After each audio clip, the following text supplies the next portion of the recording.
za kirimbuzi bakavuga umubare wazo. Muri iyi minsi bavumbuye iyo bita Satani ya kabiri, bakavuga imbaraga zifite. Hari imbaraga z'amamisire ari ya Korea ya ruguru ifite, amamisire mpuzamigabane, nyambukiranyamigabane.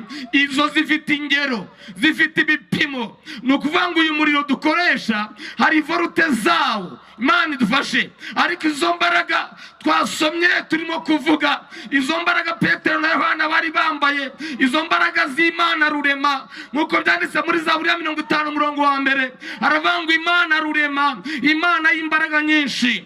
Sakuza uvuge ngo ntizigira akagero, ntizigira akagero.